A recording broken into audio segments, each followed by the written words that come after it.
नमस्कार दोस्तों, स्वागत है आपका हठ योग में।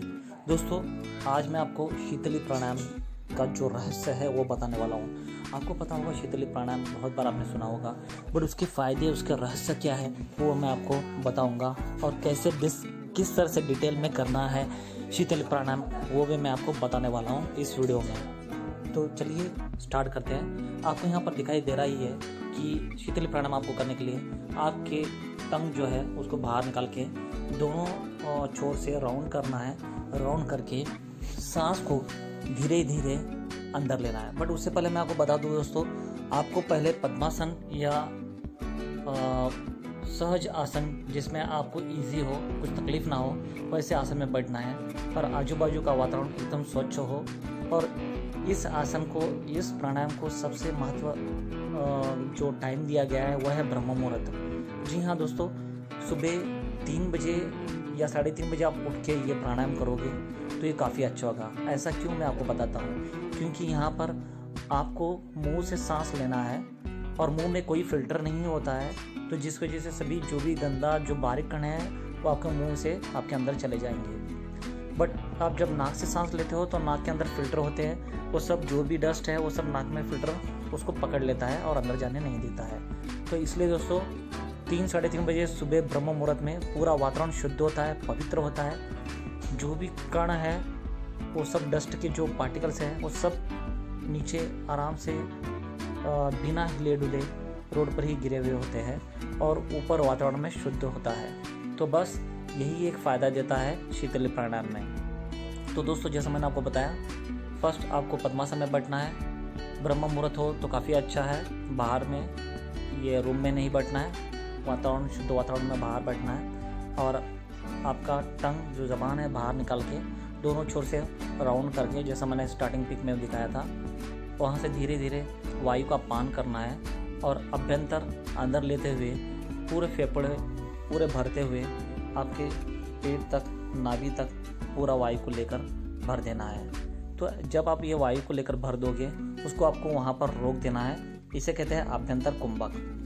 और तब आपको जलंधर बंद लगाना है। तो दोस्तों, अभी आप सोचोगे कि जलंधर बंद क्या है, तो इसके लिए घबराइए नहीं। मैं यहाँ पर वो डिटेल बताऊंगा नहीं जलंधर बंद, क्योंकि ये काफ़ी बड़ा हो जाएगा वगैरह सा वीडियो।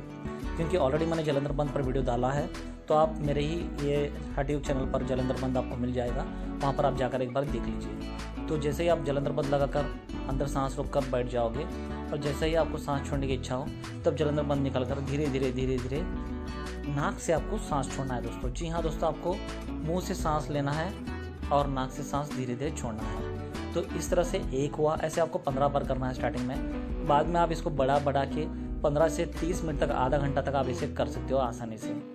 तो दोस्तों, पेट पूरा खाली और शुद्ध होना चाहिए, और मॉर्निंग ब्रह्म मुहूर्त हो तो काफ़ी अच्छा है। अब इसके फ़ायदे अनेक है। ये आपके हाई बीपी को लो कर देगा, आपके स्ट्रेस को रिलीफ कर देगा, आपका डिप्रेशन पूरा निकाल देगा, आपका जो वात पित्त कफ है वो पूरा दोष को समान कर देगा, और आपके जो रक्तकण है पूरा नया रक्तकण बना देगा, आपके शरीर की कोशिकाओं को नया बना देगा, आपकी स्किन को नया रीजनरेट कर देगा। तो ज़बरदस्त है, बहुत ही फ़ायदेमंद है। आपके आँखों को जो रेटिना है उसको पूरा नया बना देगा, तो आपके आँखों के लिए भी बहुत ही फ़ायदेमंद वाला है। और सबसे बढ़िया, जो भी विजातीय द्रव्य है, टॉक्सिन्स है आपके बॉडी में के, सब बाहर निकाल देगा और आपके बॉडी को पूरा स्टेबल कंट्रोल में रख देगा। आपको भूख प्यास बिल्कुल नहीं सताएगी।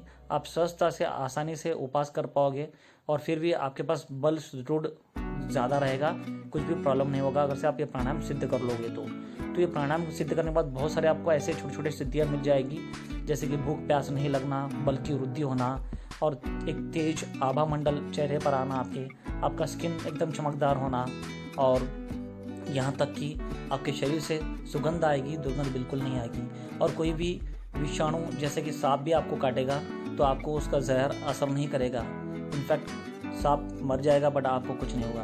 तो ये बहुत सारे इसके अनेक फ़ायदे यहाँ पर बताए गए हैं। बट यहाँ पर ये भी है कि जिसको ज़्यादा ठंडी लगती हो, ठंडी के दिन में बिल्कुल भी नहीं करना चाहिए। जिसको लो बीपी है उसको नहीं करना चाहिए। जिसको टॉन्सिल्स का प्रॉब्लम है वो यहाँ पर नहीं करना चाहिए। तो यहाँ पर ये अलग अलग घेरण संहिता में क्या है, हठ योग प्रतिपदा में क्या है, ये मैंने यहाँ पर बताया है। आपको कैसा लगा ये वीडियो ज़रूर मुझे कमेंट्स करना, और कमेंट्स में ज़रूर बताना। कुछ भी डाउट्स हो, कुछ भी हो तो ज़रूर मुझे कमेंट्स में पूछना, वहाँ पर मैं आपको हेल्प कर दूँगा। Thank you. जय हिंद।